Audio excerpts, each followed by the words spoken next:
The rejection and defiance. The message arrived on a Tuesday. Commander Elena Reyes stood rigid in Earth's Grand Assembly Hall as the holographic alien figure materialized before the gathered leaders of humanity. The being, a Zoraxian named High Counselor Vextil, had 6 eyes arranged in a circular pattern and skin that seemed to shimmer with bioluminescent patterns. Earth's combined leadership watched in tense silence as the representative of the Galactic Council prepared to deliver their long-awaited verdict. After thorough evaluation spanning 17 solar cycles, Vextil began, his translated voice eerily smooth. "We find humanity unsuitable for membership within the Galactic Council." A collective gasp filled the hall. 5 years of preparations, diplomatic missions, and technological exchanges had led to this moment. Humanity had encountered the Council 3 decades ago and spent years proving themselves worthy of full membership. "Your species exhibits dangerous tendencies toward aggression, unpredictability, and resource consumption beyond sustainable levels," the alien continued, the patterns on his skin pulsing with what might have been contempt.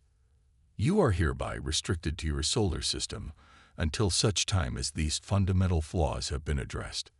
Monitoring stations will be established at the boundaries of your system to ensure compliance." Commander Rice's knuckles turned white as she gripped the edge of the conference table.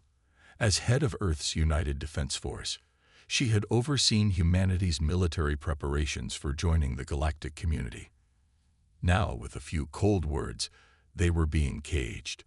"We reject this assessment," Rice stated firmly, stepping forward. "Humanity deserves the same rights of exploration and expansion as any species, our technological contributions alone." "The decision is final," Vextil interrupted, his 6 eyes blinking in sequence. "Any attempt to violate this quarantine will be met with immediate defensive action. Council representatives will arrive within 1 local month to establish monitoring protocols." When the transmission ended, the room erupted in angry voices, but Reyes remained silent, her mind already calculating options. If humanity couldn't join their galactic community, perhaps they would build something better. The walk back to her office felt longer than usual. Guards saluted as she passed, unaware that humanity had just been sentenced to imprisonment in their own solar system. Reyes nodded mechanically, her face a mask hiding the storm inside. Once alone, she activated her secure terminal and called the one person she needed most. "Marcus, we need to talk," she said when her brother's face appeared on screen. Dr. Marcus Reyes was Earth's leading physicist, head of the experimental propulsion project that had been developing faster-than-light travel methods compatible with Council standards. His easy smile faded when he saw his sister's expression. "The Council meeting. It went badly. Worse than we imagined.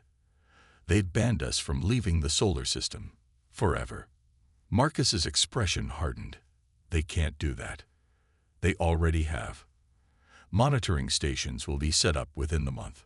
Silence hung between them. Then Marcus spoke, his voice quiet but firm. "Project Phantom. It might work." Elena knew what he meant. For years, his team had been developing an alternative to conventional space travel, a method the Council wouldn't expect or be able to detect. "How soon?" 2 years, maybe less if we get the resources we need." Elena nodded. "You'll have them." That night, she called a secret meeting with Earth's most trusted military and scientific leaders in a bunker deep beneath the old United Nations building in New York. 11 men and women gathered around a table lit by soft blue light. "We have 2 choices," Elena told them. "Accept the Council's restrictions and remain trapped in our solar system forever, or find a way to break free without detection." Admiral Jao, commander of the Pan-Asian Alliance forces, leaned forward. "You have a plan." "Not yet, but I have the beginnings of one." Elena activated a hologram showing Marcus's experimental drive system. "This technology doesn't use the same hyperspace lanes as Council ships.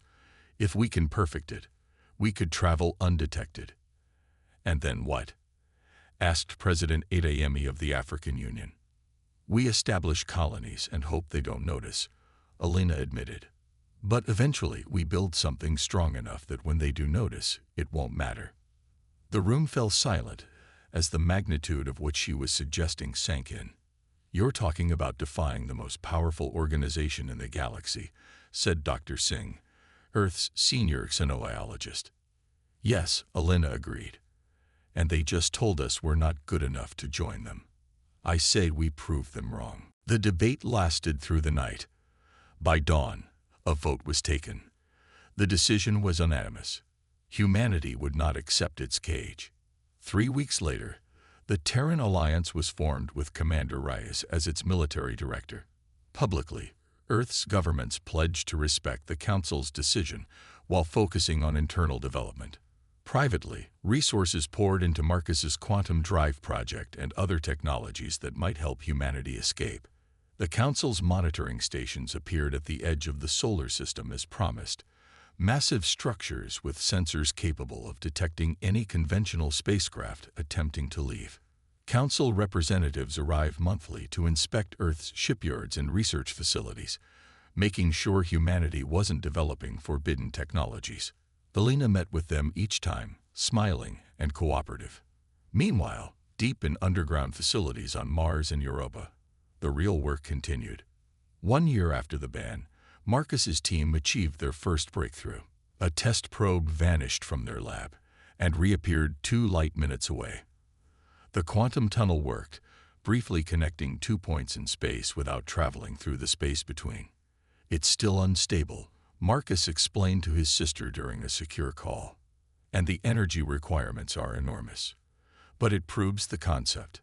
Alina smiled for the first time in months. "How long until we can send something bigger?" "A small ship, maybe." 8 months.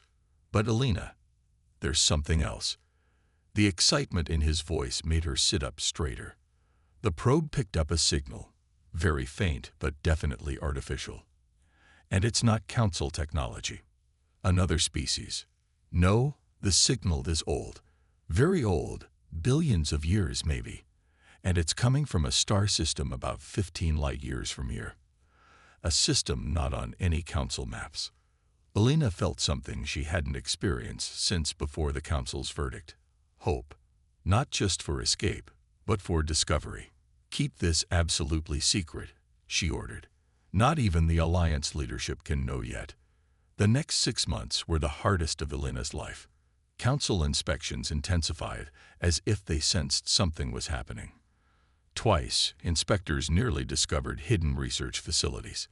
Meanwhile, Earth's public faced increased restrictions as the Council claimed concerning patterns of non-compliance.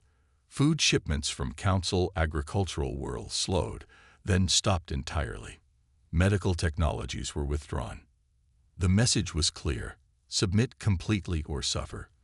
Instead of breaking humanity's spirit, these actions only strengthened their resolve. When Alina presented the Alliance leadership with Marcus's findings, the decision to accelerate their plans was unanimous. "We're ready for the first man test," Marcus told his sister 8 months later. "The ship can carry 14 people, enough to start a small outpost." "Where will you send them?" "To the source of the signal. We're calling the star system Prometheus." 2 weeks later, in a hidden facility beneath the Martian surface, 14 men and women boarded the ship that would carry humanity's hopes beyond their solar prison. The vessel, barely larger than an old Earth submarine, contained everything needed to establish a basic research station. Alina addressed them before they departed. "You carry with you the future of our species. Find what's waiting for us at Prometheus. Lay the groundwork for those who will follow. Show the galaxy what humanity is truly capable of." As the ship prepared to activate its quantum drive, Alina embraced her brother one last time. "I should be going with them," he said. "No, your work here is more important. We need more ships, bigger ones. This is just the beginning." The quantum tunnel opened, a shimmering distortion in reality. The ship moved forward and vanished. No alarms sounded from the Council monitoring stations. As far as they could tell, nothing had happened at all. 1 month later, the ship returned with astonishing news. Prometheus contained not just one habitable planet, but two. And on the second world, they had found ruins, the remains of an ancient civilization. "The technology is incredible," the mission commander reported. "And somehow, our people can interface with it in ways we don't fully understand. It's as if it was made for us." Elena looked at the images from Prometheus and made her decision. "Prepare the next ships. We begin our real work now." The Terran Alliance had taken its first step beyond the cage. They would not stop until they had built an empire of their own. The Shadow Empire rises. 10 years passed. While officially complying with the Council's restrictions, the Terran Alliance poured resources into developing and refining their quantum tunnel technology. Dr. Marcus Reyes stood in his laboratory beneath the lunar surface, watching as his experimental drive core pulsed with energy. Unlike the Council's technology that utilized established hyperspace channels, the quantum fold drive created temporary tunnels undetectable by standard Council monitoring systems. Status report. Marcus called out to his team as the test vessel prepared for its jump. Dr. Eiko Nakamura, his chief engineer, looked up from her console. Drive stability at 97%. Range capabilities extended to 30 light-years. Energy consumption reduced by 35% from previous model. Marcus nodded with satisfaction. In the decade since their first successful test, they had made incredible progress.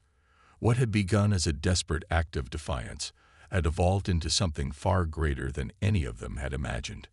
The test vessel vanished in a flash of blue light, then reappeared exactly where predicted 30 seconds later. "Success," Eiko confirmed, unable to hide her smile. "All systems nominal." Within 5 years of the first mission, humanity had established its first permanent colony beyond Sol, Nova Terra, a lush world orbiting a stable G-type star 12 light-years from Earth. By the 10th year, there were 7 colonies, all situated in resource-rich systems deliberately ignored by Council races. The operation maintained perfect secrecy through strict protocols and quantum-entangled communications developed by Marcus's team. But the greatest discovery remained the ruins on Prometheus.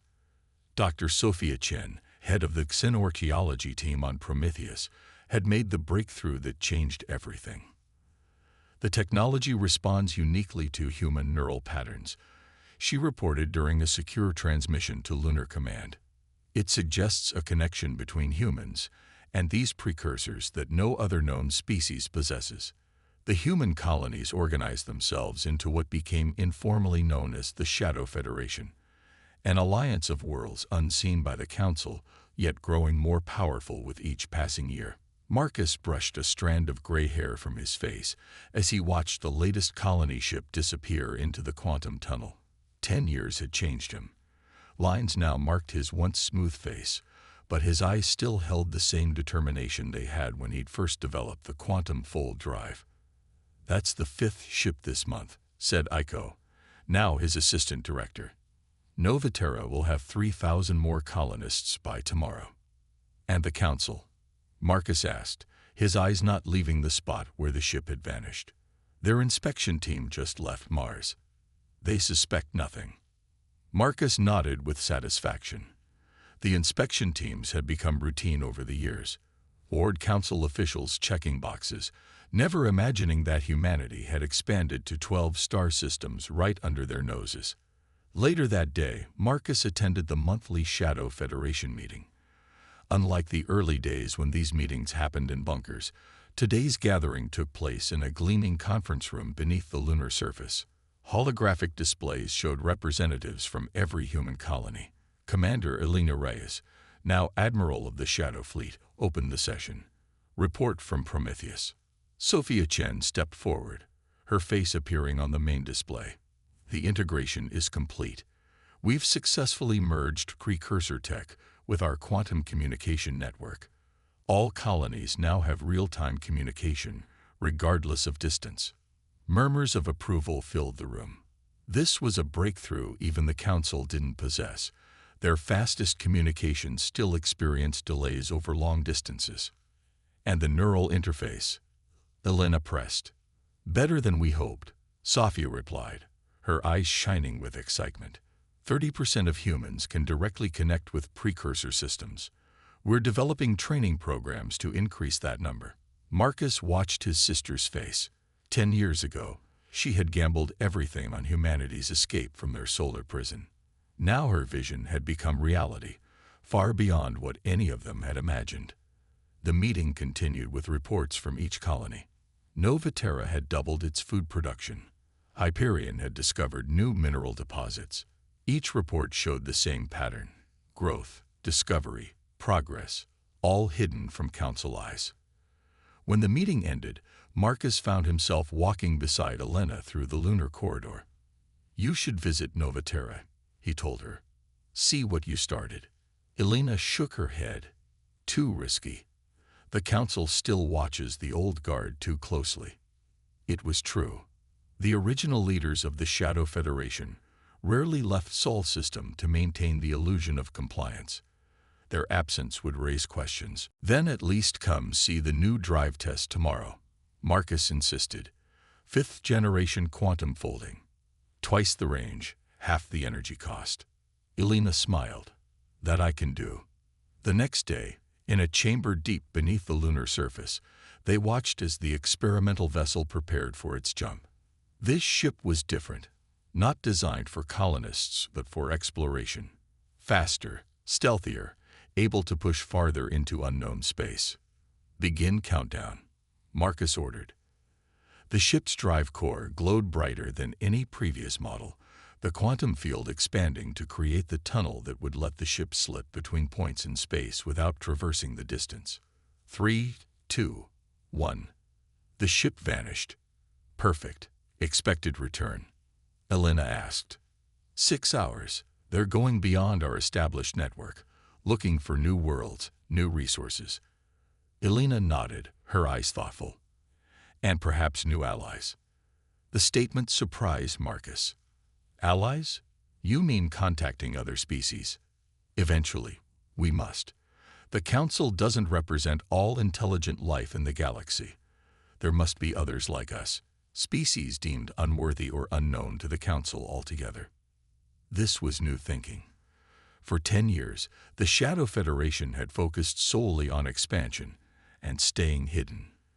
The idea of reaching out to others seemed dangerous. "The Council would discover us," Marcus said. "They will anyway, someday," Elena replied calmly. "Better on our terms than theirs." 6 hours later, the exploration ship returned on schedule, but the data it brought back changed everything. Captain Lian Zhao called an emergency meeting, her face grim as she displayed the ship's findings. "We detected a non-Council vessel at the edge of the system we surveyed," she reported. "They didn't see us, but their technology." She paused. "It's similar to ours." Images appeared on the screen. A ship unlike any Council design, sleek with energy signatures that suggested quantum technology. "Another species developing along our path?" Marcus asked, leaning forward. "Not exactly."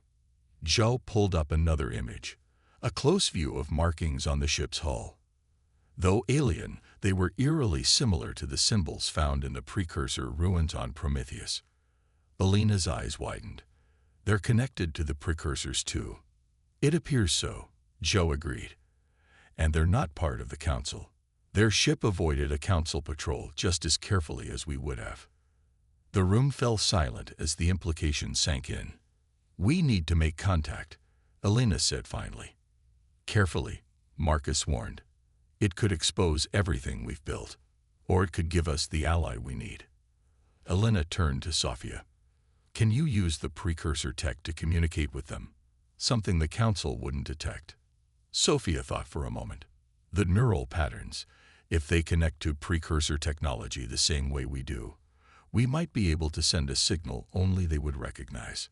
2 weeks later, Marcus stood with Elena and Sophia in the command center on Prometheus, watching as they prepared to send humanity's first message to another species outside Council control. Sophia sat in the neural interface chair, her mind connecting directly with the ancient precursor console they had restored. Her eyes closed in concentration. "Signal sent," she said after a minute. Now we wait. The response came 3 days later. Not a full message, but an acknowledgement. A neural pattern similar to human but distinctly alien. Marcus smiled as they decoded the basic meaning. We hear you. We also hide. We should talk. And so begins the next chapter, Elena said softly. Marcus nodded. 10 years of building in secret had transformed into something greater than mere survival. The Shadow Federation now included 12 colonized worlds, a fleet of ships more advanced than anything the Council possessed, and the possibility of allies. And still, the Council monitoring stations at the edge of Sol system detected nothing, believing humanity remained safely caged in their home system. Then came the day everything changed. Captain Sarah Chen never intended to kill anyone. Her mining operation in the Epsilon sector was supposed to be safe from Council patrols. When the alien scout ship dropped out of hyperspace barely 5,000 kilometers from her position, she had seconds to decide. If they report back, everything we've built will be at risk, her first officer warned. Chen gave the order. The mining vessel's hastily concealed weapon systems activated, destroying the patrol ship before it could transmit. Admiral Elena Reyes received the report with grim resignation. It was inevitable, she told the Emergency Council. We've expanded too far to remain hidden forever. The Council investigation into their missing patrol ship would eventually find evidence of human activity. Rather than be discovered on their terms, Elena proposed a bold strategy. We reveal ourselves now, on our terms, as a unified power too strong to be simply brushed aside. The Shadow Federation dispatched diplomatic vessels to the nearest Council outpost. Their message was simple. Humanity had moved beyond Sol, had thrived despite the Council's restrictions, and now stood ready to take their rightful place among the stars. Not as supplicants, but as equals. The Council's response was swift and predictable. Outrage, threats, a demand for immediate surrender and withdrawal to Sol system. Instead, humanity revealed their alliance with the Vectari, the other species they had contacted, who had also been rejected by the Council centuries before. Together, they commanded nearly 30 star systems, with technology in some ways surpassing the Council's own. When the Council sent a fleet to enforce their demands, they found not a scattered collection of vulnerable colonies, but a coordinated defense network using quantum technologies that could outmaneuver their ships with ease. The first engagement was brief but decisive. Humanity didn't seek to destroy the Council fleet, merely to demonstrate that they could not be easily subdued. We offer peace and mutual recognition, Elena broadcast to the retreating Council vessels. The days of humanity's confinement are over. We will not return to our cage. 3 months of tense negotiations followed. Eventually, faced with the reality of a powerful new bloc in the galaxy, one with technologies the Council didn't fully understand, the Galactic Council reluctantly recognized the Human Vectari Alliance as a sovereign power. 20 years after being deemed unworthy of membership in the Galactic Council, humanity had built something the Council could no longer ignore, an empire of their own, founded not on conquest, but on the unquenchable human desire for freedom and exploration. As Elena stood on the observation deck of the new diplomatic station, where the final treaty would be signed, she reflected on how the Council's rejection had been the catalyst for humanity's greatest achievement. They thought they were containing a threat, she said to her brother as they looked out at the stars. Instead, they forced us to become something greater than we might have been as just another Council member. Marcus nodded. Sometimes the best response to rejection isn't to try harder to be accepted, but to build something better instead, Elena finished. The future that stretched before humanity was no longer bound by the Council's limitations. They had broken free of their cage and found not just survival, but a true home among the stars.